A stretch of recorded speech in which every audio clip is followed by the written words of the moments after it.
प्रधानमंत्री नरेंद्र मोदी थाईलैंड में बिम्स्टेक सम्मेलन में हिस्सा लेने के बाद शुक्रवार को श्रीलंका पहुंचे। इससे पहले पीएम मोदी 2019 में श्रीलंका गए थे। श्रीलंका में अनुरा कुमारा दिसानायके के राष्ट्रपति बनने के बाद प्रधानमंत्री का ये पहला श्रीलंका दौरा है।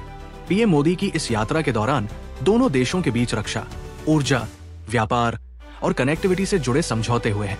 श्रीलंका के राष्ट्रपति 3 महीने पहले भारत की यात्रा पर आए थे। उस दौरान भारत और श्रीलंका के बीच अहम रक्षा समझौते पर सहमति बनती दिखी थी।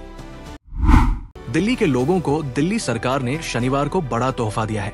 आज यानी शनिवार से दिल्ली में आयुष्मान भारत योजना की शुरुआत हो गई है। दिल्ली के लोगों को अब 10 लाख तक के फ्री इलाज की सुविधा का लाभ उठा सकते हैं। दिल्ली सरकार और केंद्र सरकार के बीच इस योजना के लिए मुंह साइन किया गया है। लोकसभा में विपक्ष के नेता राहुल गांधी ने शनिवार को बाबू जगजीवन राम को उनकी जयंती पर श्रद्धांजलि दी, जिसे पूरे देश में समता दिवस के रूप में भी मनाया जाता है। ये दिन दिग्गज स्वतंत्रता सेनानी, समाजवादी नेता और सामाजिक न्याय के प्रणेता के जीवन और योगदान को याद करता है। नीतीश कुमार ने पंचायत और नगर निकाय में मुस्लिम समुदाय के पिछड़ा एवं अति पिछड़ा वर्ग को 20% आरक्षण की श्रेणी में रखा। यही कारण था कि कभी जदयू के विधायकों की संख्या 100 से ऊपर भी गई थी। 2015 में महागठबंधन की भी सरकार बनी, लेकिन 2 वर्षों के बाद नीतीश कुमार महागठबंधन से अलग होकर बीजेपी के साथ जाने का फैसला किया। उस समय से अल्पसंख्यक उनसे दूरी बनाने लगे। प्रधानमंत्री नरेंद्र मोदी द्वारा हिसार एयरपोर्ट का उद्घाटन किए जाने पर हरियाणा के मुख्यमंत्री नायब सिंह सैनी ने कहा कि प्रधानमंत्री नरेंद्र मोदी ने भारत को विकसित राष्ट्र बनाने की जिम्मेदारी ली है। हरियाणा खासकर हिसार के लिए ये गर्व की बात है कि हरियाणा को अपना पहला एयरपोर्ट मिलने जा रहा है। साथ ही उन्होंने वक्फ संशोधन विधेयक को लेकर भी कांग्रेस पर वार किया।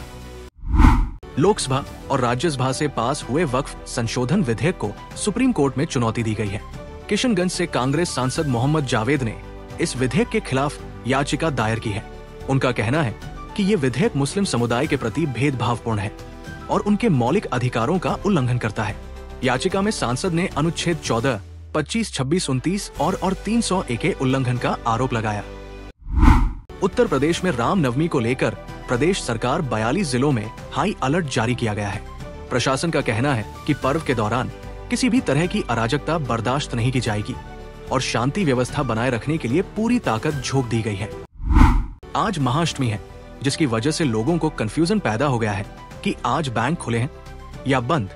आमतौर पर दूसरे और चौथे शनिवार को छोड़कर देश भर के बैंक शनिवार को सभी तरह के कामों के लिए खुले रहते हैं, लेकिन आज नवरात्रि का बड़ा दिन होने के कारण लोग समझ नहीं पा रहे हैं कि आज वो बैंक जाएं या नहीं।